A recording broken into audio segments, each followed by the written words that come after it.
Hey, what's up? Ici le Travel Chief de la ligne défensive, Yohan Nyong'e, et vous écoutez le podcast MSQ. Alright, bienvenue tout le monde au premier podcast de la saison, au premier podcast officiellement de la saison 2025 du Rougeur Football. On va se dire, on avait la sorte de faire ça, puis on peut officiellement dire c'est Game Week. On a un vrai match, pas contre Bishop, un vrai match qui nous attend cette semaine. Et je pense que j'avais hâte de dire ces mots-là depuis environ le mois de novembre. Donc, ça fait route. Étienne, officiellement de retour pour la première fois depuis très longtemps. Comment ça va? Ça va très bien, toi? Non, ça va super bien. Regarde, comme je dis, c'est Game Week. Là, on a tous craqué un peu, je pense. Là. Ouais. Craqué un peu, mais ça reste que ça va pas être la même affaire, je pense, qu'en 2023, quand on passe au match d'ouverture contre McGill. Non, tu sais, commençons l'entrée de jeu. Je Ouais, pense vas-y. que ce match contre McGill, ben là, la plupart des gens, ils ne savent pas. Là. Je pense que nous, on le réalise parce qu'on suit quand même beaucoup de football. Ouais, Mais McGill, ils ont battu une réputation au travers des années comme étant une équipe que Laval, en fait, battait assez facilement. Mais cette année, là, ça va être différent. Je pense que ça va être le match contre McGill le plus excitant depuis comme au moins une dizaine d'années, là, assurément. depuis le match de l'an passé, on peut dire, parce qu'on avait très mal joué. Ouais, non, c'est ça. Eloi avait connu un très très bon match l'an Ouais. dernier. Ça nous avait donné des sueurs froides, mais cette année, McGill ont tellement changé. Ils ont tellement eu un gros été, un bon recrutement, que c'est une toute nouvelle équipe là, quasiment là, qui s'amène devant nous au PEP samedi. Puis c'est vraiment excitant, là, parce que c'est bon pour le football universitaire, là, Ouais. un peu de comment dire, un peu de compétition autre que évidemment les Carabins. Un peu de diversité aussi, on peut dire. Là. Ouais, c'est ça, exact. Parce que, tu sais, t'en parles, mais à chaque fois qu'on voit comme une publication derrière DS TVA Sport mentionner le sport universitaire, ou surtout le football universitaire, c'est toujours Ligue à deux équipes, ou même quand que une certaine page Instagram met la RSEQ troisième sur la liste des meilleures ligues canadiennes. Ça veut dire que c'est un top 2 heavy comme conférence. Ça va changer. Et je pense Ouais, que, non. honnêtement, on l'a vu le 2 ans, 2023, on s'en souviendra bien, Concordia qui donnait une petite fausse en demi-finale. Regarde, c'est la première fois c'est comme la troisième fois de suite, je pense qu'on a affronté Concordia malgré tout. Mais c'est la première fois que les Stingers ont donné quand même un bon match serré. Là. Puis l'année d'avant, quand même, il avait commencé ça quand même sur une bonne note. Là. Le petit Boteco en 2022 avec le toucher directement après. Tu sais, ça avait été quand même un bon match. Mais là, après ça, en 2023, ça avait vraiment changé de tout. On a vu double prolongation. Edouard Arsenault qui doit faire un catch incroyable pour finir ça. Vincent Blanchard qui a été clutch. Tu sais, je pense que la Ligue commence à avoir plus de sens un peu. Je sais pas si on peut dire ça comme ça. Mais les temps des années de Ligue à deux équipes, je pense qu'ils s'amènent à la fin un peu. Ouais, ben évidemment, je pense que en ce moment, on espère avoir comme une troisième équipe là, avec l'arrivée de Surprenant à McGill depuis 2 ans. C'était comme son premier gros vrai recrutement cette année, puis on a vu, on pourrait quasiment dire que c'est eux qui ont eu le meilleur recrutement. Là. Je sais pas Ouais, exactement. pratiquement, je dirais oui. Là. Je sais pas exactement comment évaluer ça, mais ils ont tellement eu une grosse classe de joueurs. Tu sais, t'en as parlé de Concordia il y a 2 ans, ils ont eu une super saison. On avait des grosses attentes pour eux l'an dernier. Malheureusement, ça n'a pas marché. Donc, on Non, peut je pas pense dire que quand on regarde ça, il y a un point en commun avec Concordia 2023 puis McGill cette année. Son nom, c'est Alex Surprenant. ouais, Lui, voilà. anciennement aussi du côté de Concordia. Donc, tu sais, ça reste intéressant à ce niveau-là, je pense, pour les Stingers, pour les Redbirds maintenant, excusez-moi. Mais on l'a remarqué, puis je pense que c'est quelque chose que si vous écoutez le match de TVA Sport, peu importe, Chantal Tina va le mentionner. Le RPO, c'est quelque chose qu'on dirait qu'Alex Surprenant, elle aime beaucoup. On se cachera pas, il aime beaucoup ça. Puis quand on regarde les statistiques de la dernière game, là, un des problèmes du rougeur dans les dernières années, je pense, ça a été d'arrêter les carrières mobiles. Ouais. On l'a vu que Jonathan Sénécal, à de nombreuses reprises, dès qu'il se mettait à courir, ça faisait mal au rouge et or. On l'a vu avec Edouard Andrés Régimbal lors du match au Satellus en passé. Dès qu'il se mettait à se mettre en marche, à courir un peu plus, puis il est vraiment de jouer le style mobile qu'il est connu d'être, ça faisait mal au rouge et or. Et je pense que c'est quelque chose qu'il va falloir faire très attention parce que quand tu regardes ça, dans le duel contre Sherbrooke, qui a fini, je pense, dans les. Je sais regarder le score final, c'était 38-22 pour McGill dans ce Et match-là. déjà 38-22, McGill, Sherbrooke, c'est pas nécessairement les scores qu'on voyait dans les dernières années. Non. Ça a été une victoire assez convaincante. Puis, puis surtout quand dans les dernières années, quand on passait à la troisième meilleure équipe, mettons, du RSEQ, c'était pratiquement Sherbrooke. Ouais, sauf l'an dernier, mais ouais. Ouais, non, c'est sûr, mais tu sais, quand on repense à ça, dans les dernières années, je pense que Sherbrooke avait quand même un beau petit step sur les autres équipes, peut-être. Battu Montréal en 2022. Ils nous ont battu en 2021. Puis l'an passé, ça a été, 2023, ça a quand même été une bonne année pour eux aussi. Ils ont fini 4e malgré tout. Après un début de saison difficile avec des blessures du corps arrière, on le sait, en tout cas, on s'en souviendra un peu. Mais, tu sais, je regarde McGill présentement, là, on se cachera pas que la plus grosse prise au recrutement pour eux, ça a été Jerry Momo, je pense. Ben oui, absolument. On se cachera pas. Puis ça n'a juste pas de sens, là. Ça n'était pas. Ouais, on aurait dit quelque chose. Si les choses n'avaient pas changé, ça aurait été quelqu'un d'autre, mais. Ouais, ça c'est sûr, mais il y a des états rouges en lui. On va en parler tantôt. Mais sinon, regarde, pour Jerry Momo, puis on n'est même pas parlé encore de pression du Rouge et Or. On va tout embarquer un peu dans le preview pour la game, parce que c'est vraiment ça le but, là. Mais pour ce qui en est de Momo, la semaine passée, c'est 8 tentatives de course, perdu seulement 5 verges. Dans tout le match, c'était un loss de 5. Net yards de 114. Ah oui, mais surtout une énorme course de 81 verges qui a donné la C'est porte. ça. Parce que 8 courses Pas pour plus. 8 verges, je pense, quelque chose comme ça, c'est énorme. Là. Je veux dire, il est T'as eu une explosif. verge, une course, là, ça reste énorme. Tu l'as dit, un touché. En moyenne, là, puis tu sais, ça prouve notre point, 14,2 verges par course. Ouais, puis Mais, pour le contexte, tu vises, t'es capable d'aller chercher 4-5 verges par course, c'est déjà très bon. Là. puis, tu sais, quand on regarde ça après ça, là, je pense que c'est quelque chose qu'il va falloir faire attention, mais ils vont courir le ballon, hein, s'il vous plaît, puis on se cachera pas, McGill, parce que, tu sais, Momo, c'est 8 tentatives de course. La tendresse Saint-Gilbert, c'est officiellement 6 tentatives de course. Et Chicarello aussi 6 tentatives de course. Ouais, ça Puis regarde ça, mais la tendresse Saint-Gilbert finit avec 62 verges à son total. 2 TD par la course, 27 sa plus longue course. 27 verges pour un corps arrière. Là. ouais, Ça reste pas normal. Puis 10,3 en moyenne quand il court. T'sais, quand il est dans la tendresse Saint-Gilbert s'est mis à courir, là, selon les statistiques, ça équivaut au premier jeu.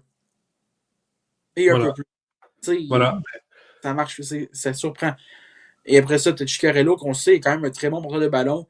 C'est 30 verges au total en 6 tentatives de course. Son plus long était de 11 verges, 4,5 verges de moyenne. C'est normal, ça. Ouais, c'est ça. C'est une statistique normale, ça. C'est pas comme un 14,2 en 8 tentatives de course en moyenne par Jerry Momo. Ça va être intéressant à voir.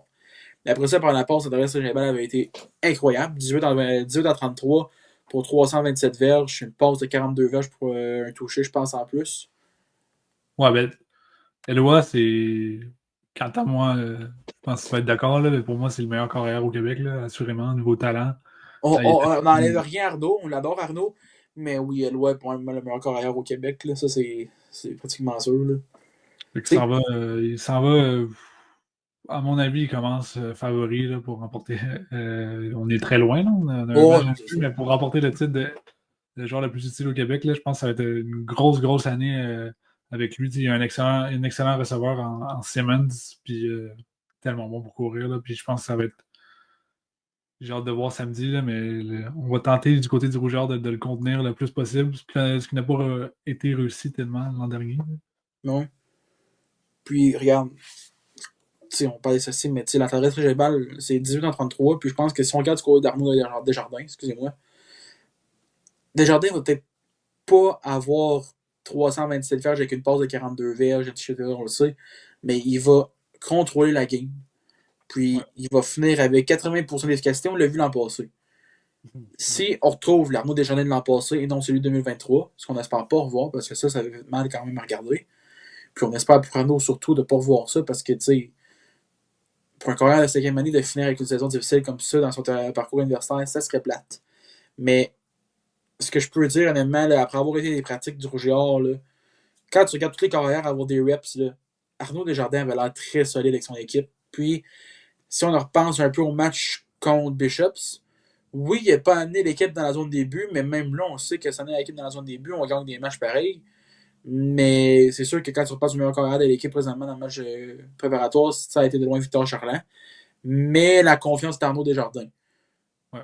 Les deux, en fait, tout simplement, les deux vont jouer là, cette année. Là. Je pense que le message est clair du côté du Rougeur. On veut aussi paver l'avenir. Là. Ouais, L'avenir, je en pense ce que moment, ça va être Victor Charland. Donc, j'ai assurément, Charland va jouer samedi, peu importe ce qui va se passer. Je pense qu'on va essayer de lui donner des situations, pas nécessairement juste quand c'est un blowout, là, je veux dire, pas nécessairement quand il y a juste un gros écart. Là. Je pense que cette année, on va le faire jouer dans toutes sortes de situations, donc on va le voir en action. Puis, écoute, Charland, c'est pas un carrière numéro 2. Là, pour moi, il serait partant dans, j'ai envie de dire dans les 4 autres équipes au Québec, il serait partant dans 3 équipes. Je pense qu'il y a juste McGill qui n'est pas partant cette année. C'est ça, avec Alouette. Puis sinon, tu sais, quand tu regardes le reste peut-être du Canada avec l'AOS, l'OUA, etc., il serait partant une coupe de place aussi. Ouais, c'est vraiment un excellent carrière, puis j'ai déjà hâte de le voir l'an prochain. Mais tu sais, on fait confiance à Arnaud, évidemment. Là, non, c'est sûr. Puis tu sais. Il est excellent. C'est sa 5e année, il a tout vu. Là. Il a remporté 2 Coupes Dunsmore, 2 Coupes Vanier. Il y a eu une saison plus difficile, il a appris de ça. Je suis vraiment pas inquiet. Là. On n'aura pas une saison à 2023 cette année. Là. Il sait comment performer, puis je pense qu'il va avoir une dernière saison spectaculaire. Il est très efficace. Tu sais, tu dis qu'il a appris de l'expérience, puis je pense que c'est ça qu'on peut remarquer, surtout avec Desjardins, c'est que il a passé de je sais pas combien de pics en 2023 à en lancer 3 dans le match pré-saison l'année dernière, à un quart et demi. Et après ça, a totalement explosé. Je pense qu'il a lancé 2 interceptions dans l'année au complet. C'est 2. Ouais. 2, puis je pense qu'il y en a une en série, puis l'autre était contre McGill. C'est ça. C'est un. Je pense que peut-être que c'est la confiance un peu plus au playbook. Ça fait un peu plus longtemps qu'il est là. Donc peut-être que ça rajoute une petite coche de confiance un peu. Donc ça, c'est à voir.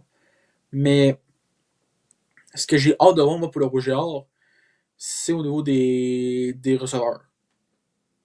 C'est le plus gros cas incertain pour moi à partir de samedi.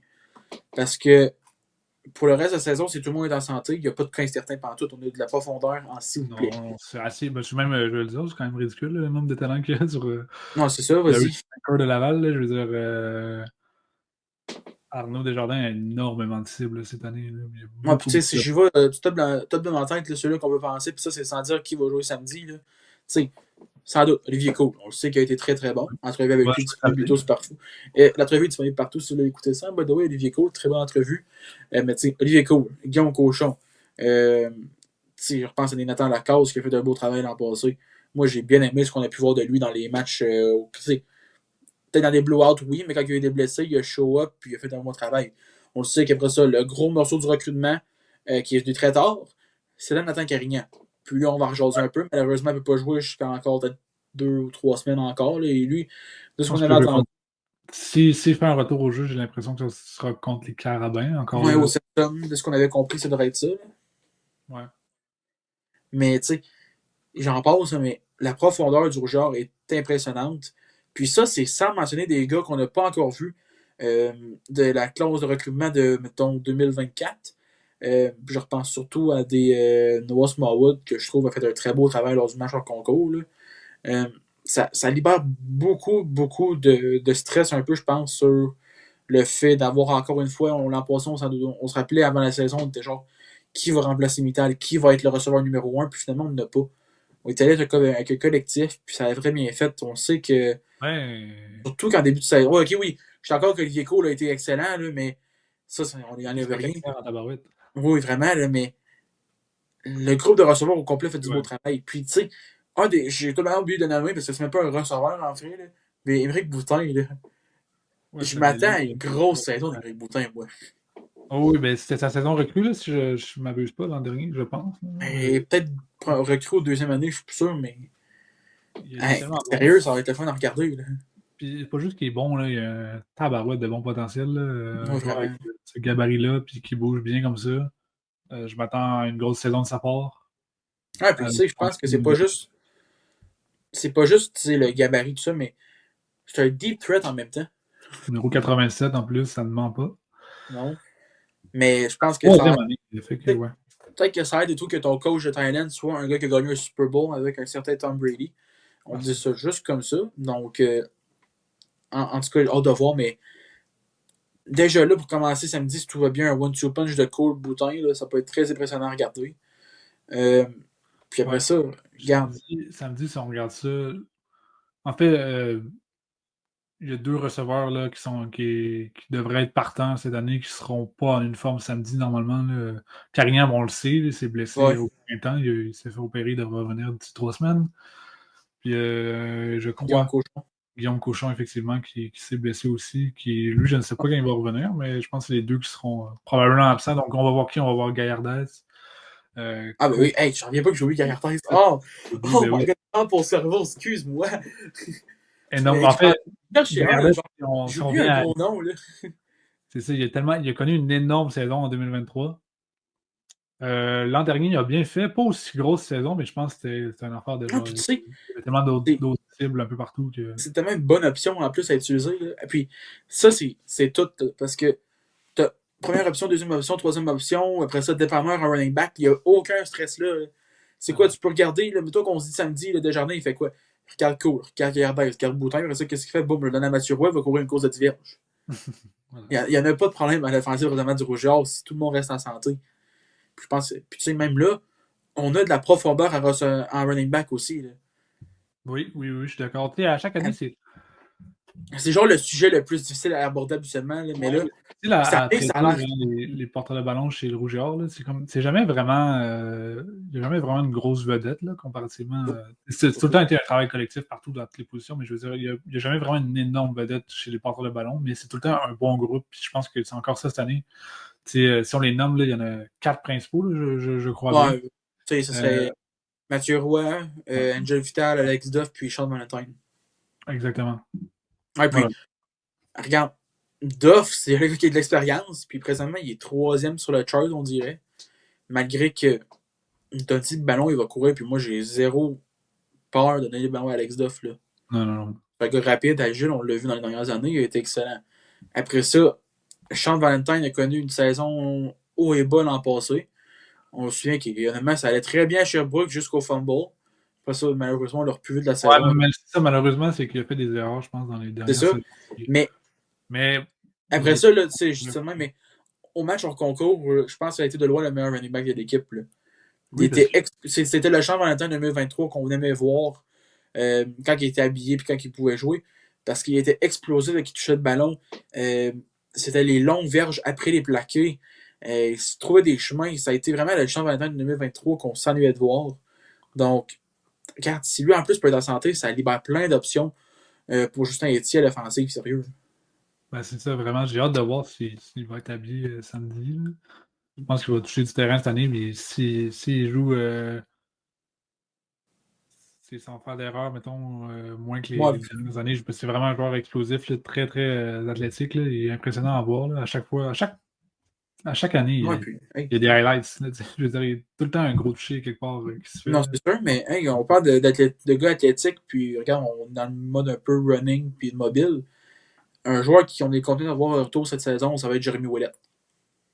Oui, bien, c'est celui qui s'est blessé au genou l'an dernier à la mi-saison. Mais il avait tellement bien commencé la saison. Là. Vraiment. Là.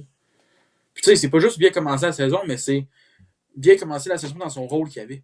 Parce que Jeremy Ouellet, on ne se cachera pas, son rôle, c'était, je pense qu'il est au courant, là, c'était le short yardage, d'aller chercher les petites verges qui manquaient ou juste les QB draw. On l'a vu, il a fait un excellent travail là-dessus. C'est ça. Puis l'an dernier, je ne m'attendais pas à ce qu'il joue comme carrière recrue, évidemment. Tu es très limité. Là, quand tu arrives à Laval avec derrière un Arnaud Desjardins, un Victor Charland, tu te dis il ne va pas jouer carrière. Mais finalement, on l'utilise pour, comme tu as dit, le short yardage. Puis dans la red zone aussi, on l'utilise quand même beaucoup. Là. Je veux dire, c'est quasiment un couteau suisse. Là. Il peut faire à peu près n'importe quoi. Il court. Puis c'est un. Puis je pense que il y a quelques passes de toucher l'an dernier. C'est quelque chose qu'on voit de plus en plus dans la CFL, mais qu'on ne voit pas tant dans le sport universitaire, je trouve, surtout dans les RSEQ. C'est quelque chose qu'on n'a pas souvent vu. Parce que, tu sais, si on repense en 2023, on venait de perdre David Dallaire. Puis David Dallaire, on s'en souvient, avait été celui-là qui faisait pendant les red zones un peu, les short yardage, un peu dans la situation de Jeremy Ouellet. Mais pour le voir lancer le ballon, on ne l'a pas vu vraiment. Mais je pense que c'est un gars qui a joué carrière en plus au cégep. Un peu comme William Tremblay. Donc, c'est bizarre un peu dans cet aspect-là. Mais dans la CFL, quand je reviens dedans, tu sais, ton gars qui est en short yardage, si tu veux jouer, il faut que ce soit ton backup QB. Tu vas avoir de la balle, tu veux y toucher, ça va être toi. Là. Je repense surtout à Dakota Pro Cup, je pense qu'il est avec les Blue Bombers. Non, c'est Chris Trelever avec les Blue Bombers de Winnipeg. Un deuxième carrière qui est excellent, qui peut faire n'importe quoi, mais qui va sacrifier de ne pas être obligé de lancer le ballon pour tout, mais qui va jouer en short yardage. Puis quand on a besoin de lui, il peut faire du très bon travail après ça avec la balle à la lancer. Je pense que c'est ce qu'on peut voir de Jeremy Ouellet. On sait que son meilleur atout, lui, c'est ses jambes, c'est courir. Mais s'il peut lancer une passe en même temps, c'est ça qui peut peut-être jouer avec les équipes. Je pense que c'est pour ça qu'on a peut-être un peu l'option avec Ouellet. Tu regardes un peu ce que tu veux faire. Tu veux-tu courir, tu veux-tu passer, tu mets un peu le champ à sa main. Je sais pas si on peut dire ça comme ça. Là. Ben, c'est ça. Moi, j'ai adoré son rôle l'an dernier. Ça rend le rougeur un peu moins prévisible. En fait, ça a été un gros problème en 2023 parce qu'on n'avait comme pas de Ah, c'est ça. Puis, tu sais, centre ben, arrière ou de. on en avait un. On avait William Tremblay vers la fin de la saison qu'on avait découvert. En fait, il a joué à la Dunsmore tout simplement. Je pense que c'est tout. Ouais, mais je pense qu'il a joué peut-être un match en saison régulière aussi, je suis plus sûr. Mais même là, on l'a. Je sais pas si c'est à cause d'une blessure ou peu importe, mais on l'a tellement pas utilisé cette année-là que peut-être ça aurait aidé. Mais Ça donnait tu sais, on se souviendra qu'Arnaud Desjardins faisait les short yardage puis Yardier. Je pense que Desjardins avait l'avantage peut-être du niveau de la grandeur parce qu'il fait quoi, 6'3", oui, même plus sûrement. Ouais, Tu sais, ça l'aide probablement pour ça. Je pense que c'est 6'4", je suis plus sûr. Je m'excuse Arnaud si je disrespecte ta grandeur, ok? Mais tu sais, on a les options maintenant pour le joueur en offensive, puis ça, ça enlève un petit stress, malgré qu'après ça, tu regardes le line, là, la ligne offensive va pas manger tant de gros coups que ça. Le seul départ de l'an passé de la O-line, ça serait qui? Ça serait, je pense, Dean Rios, puis. Ah, il y en a un autre, c'est voyons. Kivion, je pense. Oui, ça se peut. Je pense que c'est ces deux-là. Puis sinon, regarde, t'as des recrues qui vont embarquer, des recrues déjà de deuxième année, troisième année, peu importe, des gars qui n'ont pas beaucoup de jouer, qui ont des bons reps en pratique, qui ont été embarquer là-dedans, sans perdre des joueurs d'expérience. On repense surtout à Étienne Cloutier, Mazri Fliss, puis Maxime-Olivier Cabana qui a été excellent l'an passé. Donc, tu sais, je pense que ça me stresse pas vraiment toute la ligne offensive, surtout quelque chose qui avait été quand même assez difficile en 2023. Si tout le monde peut rester en santé, puis je vais le dire comme ça, si tout le monde peut rester en santé, le rouge va être encore une fois très dangereux. Puis on parle de l'offensive, on n'a même pas parlé encore de la meilleure partie de l'équipe, je pense, cette année, puis ça, c'est la défensive. Ah ben oui. Parce que c'est pratiquement pas humain ce qu'on a présentement. Malheureusement, on a appris que Loïc Brodeur, joueur de ligne défensive, je pense que lui, il n'est pas éligible pour la saison complète, mais bon, c'est ça? Non, c'est ça. Malheureusement, à cause de l'école, il a perdu son éligibilité là, pour la saison. Là. Donc, c'est une grosse perte là, quand même. Je veux dire, Ouais, c'est vraiment. un monstre en séries éliminatoires l'an dernier. Là. C'est vraiment un gros joueur pour cette ligne défensive-là. Puis si on regarde la ligne défensive, c'est difficile à prédire qui va être dessus. Évidemment, il va y avoir Miengue. Mais tu sais, C'est incroyable l'an dernier. dans notre tête, on repense, OK, la grosse perte dans l'an passé, c'est William Quinville, qui était un joueur de cinquième année, qui avait quand même eu un gros rôle dans la ligne défensive du Rouge-Or quand il était en santé, surtout. Ça faisait du bien de l'avoir, c'était peut-être un peu réconfortable, mais là, on le perd. Là, tu rajoutes à quoi cette ligne défensive-là? Tout dans ma tête, ça semblerait à Miangue, Nathan Charon, qui avait été excellent au fin de saison en éliminatoire. Qui donc, Thomas Gosselin. On ne peut pas rien dire de mal là-dessus, ça a été excellent l'an passé comme saison recrue. Ah ouais. Puis après ça libère un peu, tu peux aller un peu là-dedans. Il y avait, je pense, Christophe Lévesque qui avait été quand même assez bon au niveau de la ligne défensive. Puis après ça, tu regardes tes secondaires, c'est même pas juste. Non. Quand ton middle linebacker, ça va être Justin Cloutier. Je sais pas si c'est Christopher ou juste Christophe Saint-Hilaire, je suis plus sûr, pantoute, excusez-moi. Fallait que je fasse mes recherches, honnêtement, je blank honnêtement sur Christopher et Christophe, donc je m'excuse là-dessus. Mais Saint-Hilaire, comme linebacker, va être très excellent aussi, on ne se le cachera pas. Après ça, ça libère un autre trou comme troisième que tu peux vraiment mélanger avec Olivier Ruet qui avait été très bon sur une unité spéciale l'an passé, mais qui peut être aussi un très bon linebacker, un gars qui a joué à Western dans les dernières années aussi. Mais un joueur qui a été excellent sur les unités spéciales l'an passé et qui a été très clutch en séries éliminatoires l'an passé au poste de linebacker. J'ai même eu la chance de parler avec Kian Arelimana suite au match hors concours où il m'a mentionné qu'il y a des belles attentes pour lui et que c'est un joueur qui va être très fun à regarder. Ndeki Garand Mambila. Puis lui, je pense que c'est un joueur que je vais mettre un peu de lumière dessus. C'est All-Canadian l'an passé, je pense, au niveau d'une unité spéciale. En tant que deux joueurs de deuxième année, la première fois qu'il touchait du terrain. Mind-blowing. Intéressant à voir, bien hâte de voir ça. Parce que moi, je pense qu'il y a une grosse saison qui s'en vient de ce côté pour Ndeki, on ne se le cachera pas. Non, c'est clair. Il a montré vraiment un beau potentiel l'an dernier, là, puis c'est ça, comme tu as dit, comme tu as parlé avec Avec un entraîneur, ben, je pense qu'il va avoir une grosse année. Là. Ouais, puis tu sais, on a fait des secondaires, la ligne défensive, mais après ça, t'as la tertiaire du Rouge et Or qui va être encore une fois très dangereuse. Puis ça, je pense qu'on va commencer par le numéro 7. Jordan Lessard, qui on ne se cachera pas, est un joueur qui, comment je peux dire ça, est très bon. Je me sens mal à dire très bon parce que je Je pense te que c'est laisse même même à pas me dire en ça. valeur. C'est même pas en valeur que ce que je veux dire de Jordan Lessard quand je dis très bon. Là. En plus de ça, il avait tellement été bon contre McGill, justement, l'an dernier, que. Ouais, il nous a sauvé les fesses un peu, on se cachera pas ce match-là. 2 interceptions, là, ça a été quand même assez beau à regarder. Euh, Après ça, une des choses que j'ai trouvé, puis je sais pas si on va corriger moi au pire si c'est pas ça, c'est pas le cas, mais dans le match en concours, c'était Arnaud Laporte qu'on a aussi en entrevue, allez voir ça si ça vous intéresse. Euh, on, a vu on a vu Arnaud Laporte jouer en tant que safety. Donc, on va dire qu'il prenait un peu le spot de Vincent Delisle qui a quitté après sa 5e année l'an passé, bien sûr. Mais ça m'intéresse de voir ça, parce qu'on sait qu'Arnaud Laporte, c'est un gars qui peut jouer très physique, qui peut être très bon au niveau aérien. On sait que l'an passé, son moment reconnu pour la saison, pour lui, malheureusement, ça va être le catch d'Enrique James Leclerc au-dessus de lui par magie au Sepsum. Mais tu sais, on peut même pas y en dire de demander de mal. Je sais même pas comment il a fait ça. Mais il a été excellent. Puis je pense que c'est un joueur qui devrait avoir un bon impact. Surtout, je pense que c'est sa 5e saison. Donc, c'est un vétéran. Il a l'expérience. Il a vécu les bas. C'est un gars qui a tout vécu. Là. On pense à 2021. Il a vécu de la défaite contre Sherbrooke. Il a vécu la Vanier 2022, malgré qu'il était malade, blessé. Je me souviens plus exactement c'était quoi en 22. Après ça, il a vécu les très bas 2023. Après ça, il a vécu la Coupe Vanier l'an passé. C'est un gars qui a tout vécu. Là. Donc, moi, je pense que cette expérience-là, ce baggage-là, va juste faire du bien au Rouge-et-Or à avoir ça en expérience. Après ça, on pourrait tellement en dire longtemps sur la tertiaire du Rouge-et-Or parce qu'il y a tellement de noms qui peuvent jouer partout. Euh, un autre que j'aimerais ça savoir, honnêtement, pour le Rouge-et-Or, si quelqu'un peut me donner un commentaire aussi, parce que j'ai pas une nouvelle à ce niveau-là, puis je sais pas si t'en as eu, mais toi, Edouard Bolduc, as-tu une nouvelle là-dessus? Je pense qu'il est blessé en ce moment. Puis on Ouais, attend c'est ça. qu'il revienne. Parce Ouais. que, tu sais, le match en concours, ça avait été quand même assez rough à regarder. Là. Ça avait quand même été assez difficile de se relever du terrain puis de retourner vers les Sandans. Donc, on espère le meilleur pour Edouard Bolduc à 100%. Parce que c'est un joueur qui va avoir un bon impact avec le Rouge-et-Or quand il va être en santé ici. Mais il peut jouer la saison. On ne se cachera pas. On espère vraiment qu'il peut revenir avec le Rouge-et-Or pour une bonne saison de ce niveau-là. Mais sinon, des Barthélemy, des Champagnes, Aouni a été excellent aussi l'an passé. Puis, tu sais, j'en passe parce que je vais oublier les noms, il y en a tellement, puis je veux juste pas en manquer et tout. Là. Mais ça libère beaucoup d'options pour le Rouge et Or d'avoir des joueurs qui peuvent jouer un peu partout. Ouais, puis l'an dernier, c'est comme quasiment un point d'interrogation, la défensive, parce qu'elle arrivait, puis elle était très jeune, puis elle est encore. Oups. Elle est encore jeune, là.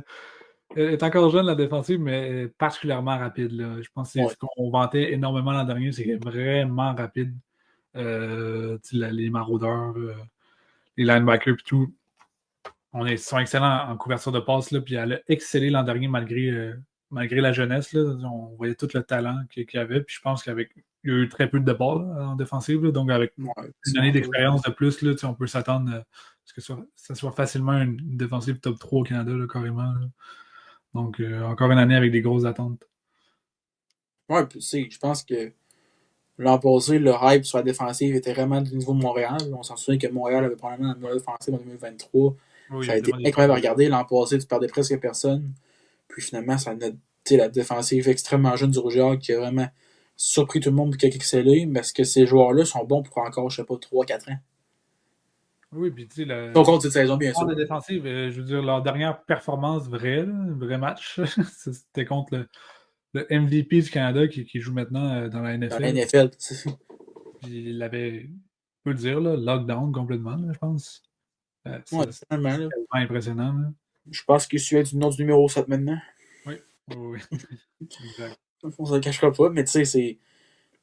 Je pense que les 3 facettes du jeu du Rouge et Or cette saison vont être très intéressantes à regarder parce que présentement, tout est bon. Puis je pense que, tu sais, il y en a qu'on a pas parlé encore, mais c'est les unités spéciales. Euh, si on peut retrouver Philippe Forteza des séries de fin de saison, où qui a été pratiquement parfait à la Coupe Vanier avec seulement un botté manqué, moi, ça me stresse pas pendant tout. Parce que Forteza, on sait ce qu'il peut amener, il est toujours bon. Puis quand il est dans sa zone, puis quand il joue du bon football, on sait qu'est-ce qu'il peut amener. Oui, ok, des fois il est cocky, mais nous, on aime ça. Oui, puis ça a été une saison Montagne-Russe. progression l'an dernier, je veux dire. Montagne-Russe, c'est oui, c'est ça. Oui. Ben, en progression surtout, parce que tu sais, on repense. On a commencé avec un très grand high, mettons, avec la victoire contre Montréal sur le walk-off, on va dire ça comme ça, à 18 secondes de la fin. Après ça, ça a été difficile dans les matchs suivant ça. Puis après ça, il a retrouvé son rythme. Après ça, il a commencé à se replacer. Puis il a excellé après sans ses éliminatoires. Puis sans lui, je pense qu'on sans lui, on n'aurait pas eu la Coupe d'année à Québec, ça c'est sûr. Vraiment. Je veux dire, fait que tu l'as dit, les 3 facettes sont bonnes. Je veux dire, qu'on se mente pas là, cette année, là. Regarde, je pense que c'est une unité spéciale, que ce soit juste sur le kicking ou le receiving du côté de la réception, mettons. Là. Ça ne serait pas plus parce que le premier jeu du match entre Congo contre Bishops, c'est Billy Jonas Perrier qui retourne un toucher pour genre 100 verges. Le premier jeu, là, je ne me souviens pas exactement c'était combien, mais le premier jeu de football qu'on a vu au PEPS en 2025, ça aurait été un retour de toucher. Non, tu sais, ça me stresse pas parce que tu sais, quand tu regardes ça, Perrier est excellent. Je pense que ça doit être maintenant, on peut même envoyer Duff qui était là l'an passé. Je sais pas si ça va être encore ça cette saison. Intéressant à voir. Ça, au niveau des retourneurs pour les punts, pour débuter la saison, je pense que ça risque d'être Benjamin Nadon qui a fait un beau travail l'an passé. Moi, je pense que ça va être ça pour commencer surtout la saison. En tout cas, c'est mes attentes. À voir si tu vas redonner un peu la position à Guillaume Cochon quand il va revenir en santé. Malgré que l'an passé, on ne l'a pas vu souvent jouer là. Surtout vers la fin de la saison à cause de la blessure, on a voulu garder quelqu'un qui est. Le but d'un gars qui fait des. qui receive les kick-offs ou les punts, ben, c'est que tu vas te faire ramasser. Oui, ok, tu vas pas te faire ramasser, mais c'est que dis-toi que tu as 5 gars qui s'en viennent vers toi après ça pour te ramasser, peut-être échapper à la balle. Mais on a besoin comme cochon sur le terrain, comme receveur aussi, donc je pense qu'on enlève peut-être un peu ce niveau-là. Mais comme je disais, un Benjamin Nadon ne m'a pas stressé pendant tout. Il a été excellent l'an passé, il a eu des beaux retours. Pernier, on le sait, c'est un retour contre McGill justement l'an passé. Et on le sait contre le match ici, contre Bishops il y a 2 semaines. Donc, je pense que les facettes complètes du jeu du Rougeur sont très intéressantes à regarder. Ouais, puis tout ça fait en sorte que tout le monde s'est mis d'accord. Là, toutes les prédictions que j'ai vues depuis le début de la saison là, placent le Rougeur carrément favori au pays. Parce Ça me fait peur un peu, ça. Je veux pas te choquer. Non, c'est ça. Et c'est là que j'en viens aussi. Ils reviennent, ils ont gagné la Coupe Vanier. Ils reviennent avec quasiment la même équipe, mais avec plus d'expérience, puis quelques recrues qui rentrent très talentueuses. Ça fait que ça les place favoris. Puis c'est là que. Mais j'aime la mentalité avec laquelle on rentre. Je vais aller rechercher la publication, mais les coachs, ils l'ont dit depuis le début du camp, c'est quasiment impossible. C'est tellement difficile de gagner une vanille back-à-back. Là. Ça s'est quasiment jamais fait là, dans je pense que ça arrivé juste 2 fois du côté du Rougeur. Ouais. Mais la dernière fois, remonte au Rougeur, justement. Puis ça, quand je repense, si je me fie à ma logique, là, ça remonte à peut-être 2012, genre. Quasiment. Ouais, c'est un affaire de même. Puis ils sont favoris, mais rentre pas avec le mindset que t'es favori.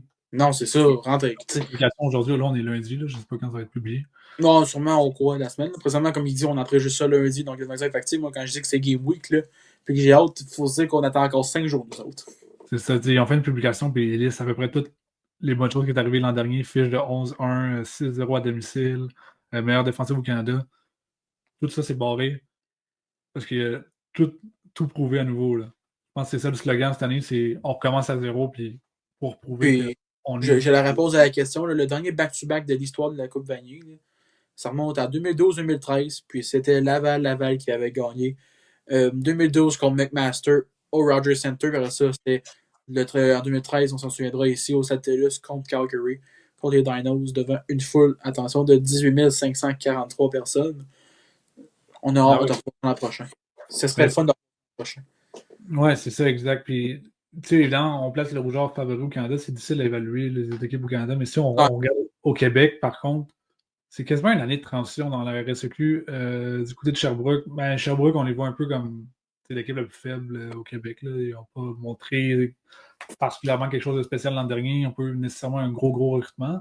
Ça, si tu regardes les Stingers, Olivier Roy est parti. Ouais, là, tu recommences à zéro niveau. C'est la même affaire pour Montréal. Là. Montréal, les compétiteurs sont arrivés dans le même bateau, sauf que dans ce cas, je crois que Montréal est un peu meilleur, mais tu repars à zéro au niveau corps arrière. Je pense que Montréal qui a donné une longueur d'avance avec un certain Pepe Gonzalez qui, on ne se cachera pas, a été quand même bon la semaine dernière. Oui, mais c'est ça. Tu sais, Montréal, on a perdu beaucoup de joueurs. Farinacho, Rolmiesen, me semble. Je pourrais pas te dire. Jeremiah Ojo qui est rendu à Toronto. Sénécal, bien sûr. Qui Perdu d'autre? énormément de Carl gros. Chabot. Carl Chabot, Voilà. qui avait juste sa 6e année l'an passé. Par contre, ils ont toujours des bons recrutements. Ça fait que, pour moi, sans aucun doute, c'est encore la deuxième meilleure équipe au Québec cette année. Ils vont être très compétitifs. Ça va être des excellents matchs contre Laval. Ouais, puis tu sais, quand tu parles de Sherbrooke, parce que là, on va en rejaser, c'est sûr, la semaine prochaine. Mais Ouais. pour Sherbrooke, je pense que c'était un peu à voir. Il avait quand même nommé Goulet-Ménard comme carrière partant. Ça avait été difficile, on ne se cachera pas. C'était 3 interceptions, 10 en 20. 107 verges seulement au total. Tu sais, c'est complètement 20 passes, c'est 107 verges que tu fais. Là. C'est même pas la longueur de terrain de football canadien. Là. C'est plate à dire, mais c'est des choses. Tu sais, c'est un deuxième année, je pense, même pas. Là. Non, c'est des choses, on va s'y attendre, des fois ça arrive. C'est 4 sacs du corps. Ils ont changé de carrière. La statistique qui m'intéresse là-dedans, c'est 4 sacs du corps. Peut-être que ce serait le fun d'avoir de la défensive un peu qui court un peu de carrière et qui le sauve. Un peu de pocket protection, comme on appelle bien en anglais. Mais sinon, Jérémy Fife, qui avait quand même été bon l'an passé, 8 en 13, 73 verges, 25 passes, 25 verges de plus longue passe. Ça va être intéressant de voir là, honnêtement pour Sherbrooke parce qu'eux aussi sont comme dans une année de transition. Mais eux autres sont comme dans la deuxième année de cette transition-là. Après avoir perdu Robbie Chauve là, ça de 2 ans maintenant. Mm-hmm. Donc, c'est fou à dire que Laval présentement et McGill sont les équipes au niveau constance au niveau du carrière, sont ceux-là avec le plus de deux carrières vétérans, évidemment. Puis ça fait capoter de dire ça, mais la tempête, c'est Laval est rendu à sa 4e année. Là. Ouais, c'est comme ça. C'est vite, là. C'est la première où il peut y croire dans un certain sens. Là, il y a beaucoup de monde qui place comme McGill deuxième qui sont là. Ouais. Ils disent qu'ils vont aller en finale du Québec. Finale du Québec, d'ailleurs, qui s'appelle maintenant la Coupe Jacques Casso. Dussault, je pense. Dussault, merde. Je me suis trompé avec un pavillon. Dussault, effectivement. Il y a beaucoup de gens qui voient comme McGill aller là, à la place de Montréal. Moi, là, on a juste un match à jouer. Là, évidemment, c'est la saison. Non, c'est pas un match, mais tu sais, il y en a qui sont au résultat du match en concours aussi, mais je regarde ça puis je me dis, il n'y a personne qui sait ce qui va se passer jusqu'à regarder ce qu'il joue contre, honnêtement. Là. Parce que ça, j'espère qu'il est à TV, parce que tout le monde va vouloir regarder ça, j'imagine. Le premier match McGill-Montréal tombe, ça serait, selon ce que je vois ici, ça tomberait 19 septembre. Et non, le match n'est pas à la TV. Yeah. Ben oui. Bon. Mais la web est payante à McGill. Ça va peut-être être valoir l'investissement. Parce que ça va être un bon match à regarder. Puis je pense que c'est là qu'on va avoir un peu une bonne idée sur. On va tout de suite avoir un upset. Ouais, ben c'est ça. Là, il y a beaucoup de monde qui voit comme McGill upset Montréal. Moi, je mets un peu les freins là-dessus parce que McGill, il reste quand même tellement. En fait, ils ont comme 9 je pense. C'est ça, 9 derrière, excusez. Mais la plupart de leur roster, c'est des recrues. Puis ça, ils sont tellement jeunes. Tellement talentueux, mais ils sont tellement jeunes que c'est dangereux. Ouais, c'est ça, justement. Tu dis que le roster est jeune, mais moi, je regarde Montréal, puis malgré qu'ils ont perdu des gros morceaux, ils ont encore des joueurs d'expérience, malgré tout, avec leur alignement. Là. Oui, puis on l'a vu. On l'a vu pendant le Concordia, puis je rentrais là, j'ai regardé le match samedi dernier, oui. J'avais hâte de voir à quoi Montréal allait ressembler. Je m'attendais à un départ un peu plus lent. On fait rouler 2 carrières, c'est 2 nouveaux techniquement partants. Il y a beaucoup d'absents, il y a beaucoup de changements. Puis finalement, ils ont complètement écrasé les Stingers. Ils n'ont pas eu vraiment de problème. Pepe Gonzalez a eu l'air impressionnant. Je veux dire, on l'a vu, il a tellement un bon bras. Là. Puis c'est un carrière mobile. En fait, on ne s'ennuiera pas longtemps de Sénécal à Montréal. Là. Je pense qu'on a un joueur très similaire en Gonzalez. Donc, ça va être intéressant pour les prochaines années. Moi, je pense que c'est comme tu dis, ça va être intéressant. Puis ça va être à voir ce qui va se passer au niveau des Carabins. Puis ça va être à voir ce qui va se passer du côté des McGill cette saison. Donc, il va y avoir une petite lutte chaude. Mais moi, je pense que si on repense à ce qui va être plus serré entre les deux équipes, peut-être l'an prochain, que McGill va avoir plus d'expérience, mais en même temps, Montréal va en prendre plus, mais il va peut-être perdre des joueurs d'expérience aussi. Donc, ça va être honnêtement. La saison prochaine risque d'être très intéressante alors que Desjardins va être parti du Rouge et Or aussi. Donc, on va avoir pratiquement des carrières nouveaux à toutes les formations, à part pour McGill. Ouais, c'est ça, exact. À moins que, je pense qu'il est éligible en plus au repêchage de la CF en plus. Donc, tu sais, ça va être une grosse saison l'an prochain, mais présentement, on est en 2025. On se concentre sur 2025, comme tu dis, puis j'ai hâte de voir ce que ça attend pour le Rouge et Or. Comme on dit, ça commence samedi au PEPS, au Stade TELUS, 19h, match en blanc. Ça va être malade. Puis, Regarde, on a parlé un peu de nos attentes à ça, mais tu t'attends à quoi comme match, toi, un peu dans ce style-là?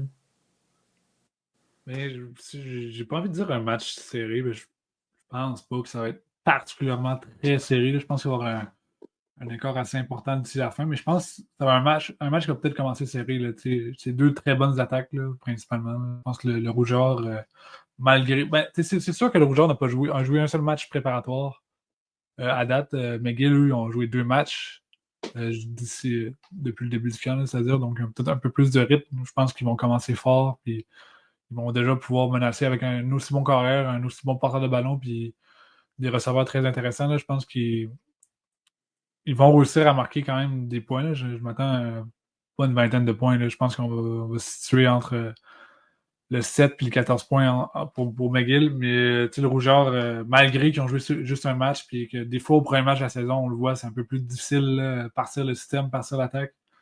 Je m'attends à au moins une trentaine de points là, parce que avec un Arnaud Desjardins, 5e année, il sait comment bien commencer une saison avec d'aussi bons receveurs, Olivier Cool, un aussi bon groupe de porteurs de ballon. Je pense pas qu'on va être tant inquiet que ça. Là. Je m'attends à un très bon match McGill-Laval comme on en a eu rarement, mais pas non plus. Faut pas non plus s'attendre à un match Montréal-Laval. Non, c'est sûr. Puis tu sais, pour l'intérêt de tout le monde, là, je regarde rapidement au niveau des billets à quoi ça ressemble. Là. Il en reste encore quand même beaucoup. Là. Ça cache pas, tu sais, quand même beaucoup. Il reste. Ouais. En fait, parce qu'ils en ont libéré aujourd'hui. Non, c'est ça, ils ont libéré exactement des billets aujourd'hui, donc tu sais, ça profitez-en là, parce qu'il y en a. Là. Dans la 122, il y a amplement de billets disponibles. Quand je dis amplement, il y en a beaucoup. Là. La session 122 est pratiquement libre au complet. Au niveau des 200 dans les bancs rouges, il y en a quelques-uns disponibles, surtout dans la 216 où que c'est pratiquement tout disponible au-dessus de la section. La 114 est pratiquement tout disponible, puisque pratiquement il y a 8 billets vendus dans la saison au complet. Sinon, dans la 115, il y a encore quelques billets disponibles. À mission générale, ils ont bien de la place, ça ne vous en pas. Donc, tu sais, c'est le début de la saison de foot, profitez-en, allez-y, là, surtout contre McGill. On s'attend peut-être à avoir un bon match en plus. Là. Mais je m'attends à une bonne foule. Là. Quelque chose autour de 15 000. Là. Tu sais, pas l'an dernier, on passait le record. Là, comme Moi, match. c'était quoi? C'était 21 000 pratiquement. Là. Ouais. C'est pas normal.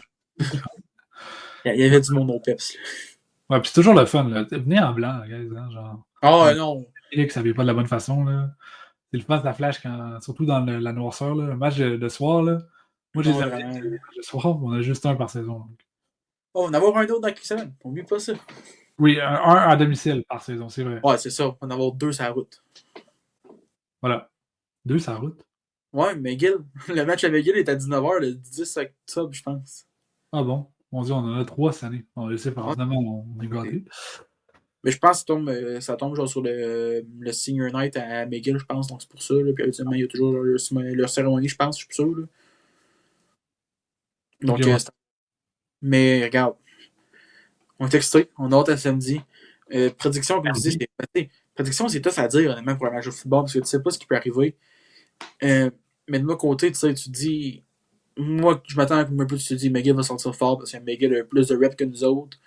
Mais je pense que nous, c'est justement ça. On n'a pas eu assez de reps, peut-être. On a eu une semaine de congé après avoir eu le match de complet. Première semaine, là. Moi, je déteste ça.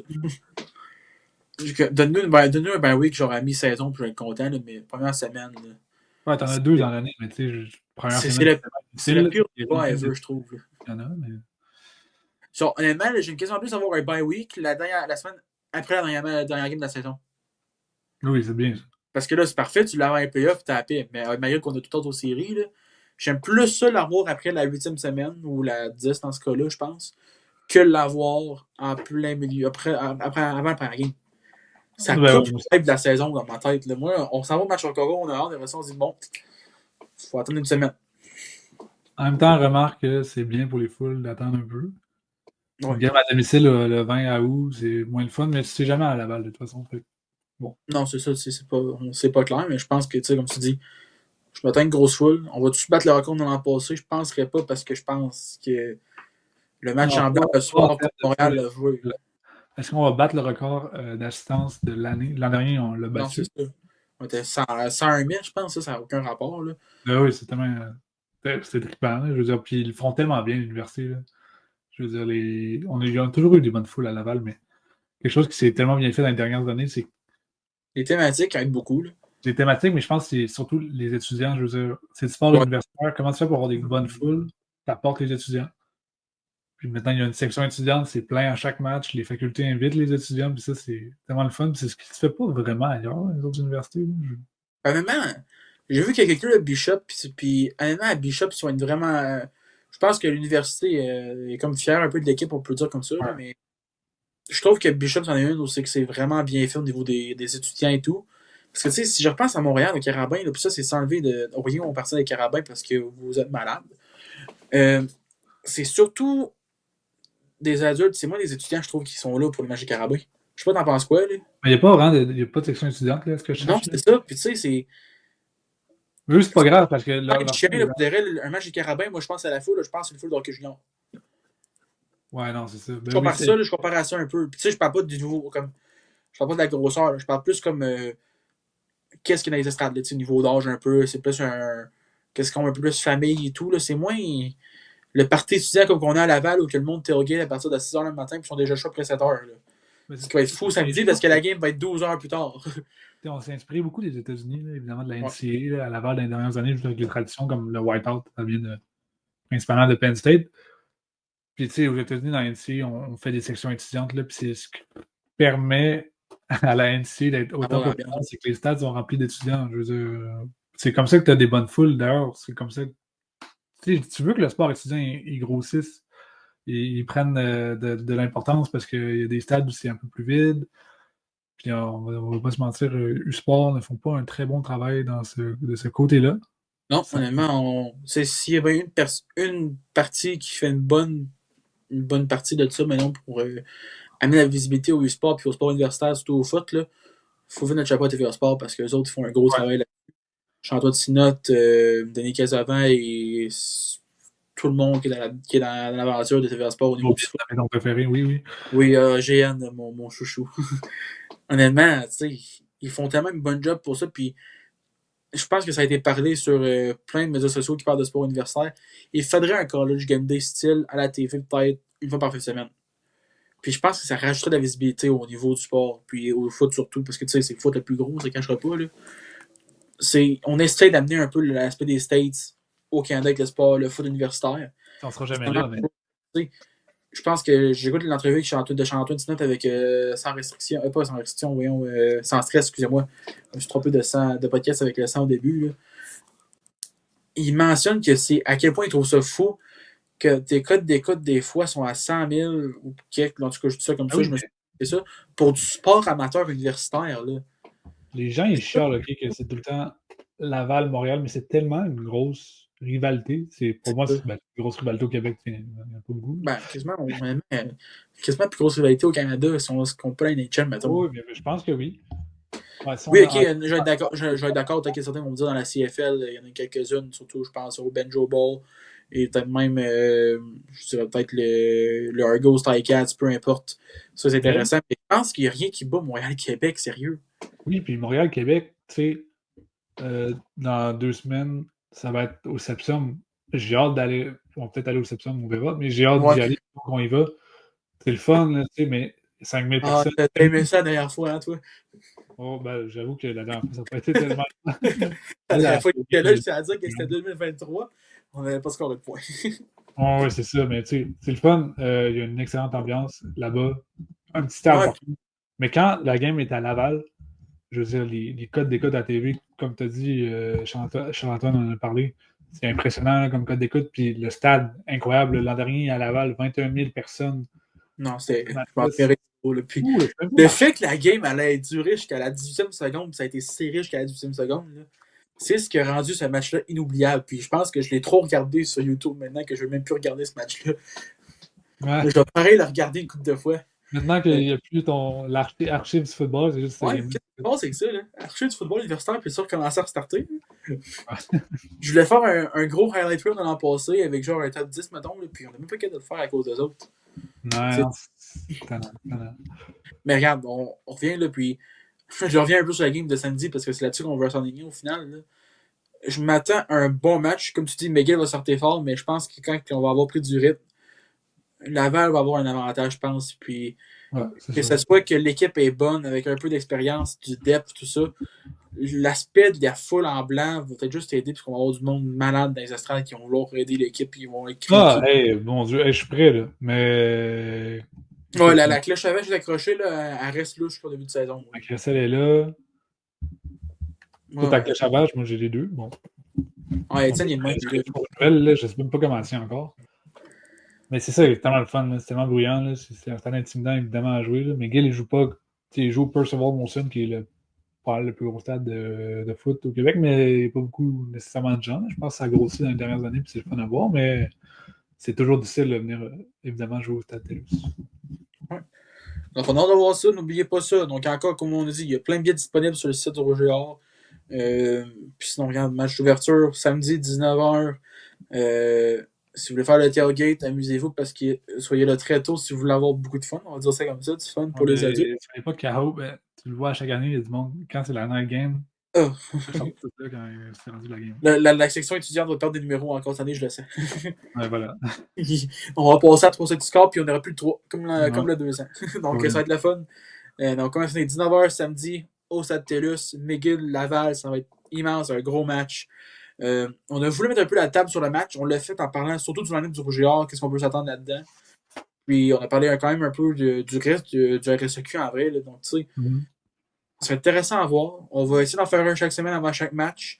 Revenir un peu sur la rencontre, puis essayer de mettre un preview sur l'autre match. On l'a fait l'année passée, on était capable. Là. Donc, si on est capable de le faire cette année, c'est un succès pour nous qu'on a eu de la misère à faire des podcasts. On ne se cachera pas durant l'été. Ouais. Aucun. On a fait en mai avec Carl Crow. On a sorti un Camille il y a quelques semaines. Ça a été quand même bon honnêtement pour le hockey junior. Mais là, le foot est reparti. Puis on a hâte, s'il vous plaît, d'aller là au stade. Ça va être malade, ça va être bruyant. Préparez vos voix, amenez vos cressets, cloche à vache, etc. Puis on va avoir bien du fun. Pour terminer ça, Étienne, merci d'avoir été là. Ça fait plaisir, j'ai tellement hâte que ça recommence que. Ouais, là, moi, je suis trop hype. Là. En espérant qu'on se revoit la semaine prochaine pour mettre un peu la table sur ce qui s'en vient contre Sherbrooke. En espérant qu'on soit là pour faire le retour de la victoire du Rouge et Or, on l'espère. Là. Parce que comme on l'a mentionné, là, OK, oui, on a l'avantage peut-être contre McGill. Il ne faudrait pas les prendre à la légère. Mais c'est une équipe dangereuse cette année. Oui, c'est sûr. Donc, merci au monde d'avoir écouté. On se retrouve probablement la semaine prochaine. Puis on espère que vous allez avoir un très bon match samedi au Stade TELUS de l'Université Laval. Bonne fin de soirée, bonne fin de journée, peu importe quand ça va être posté.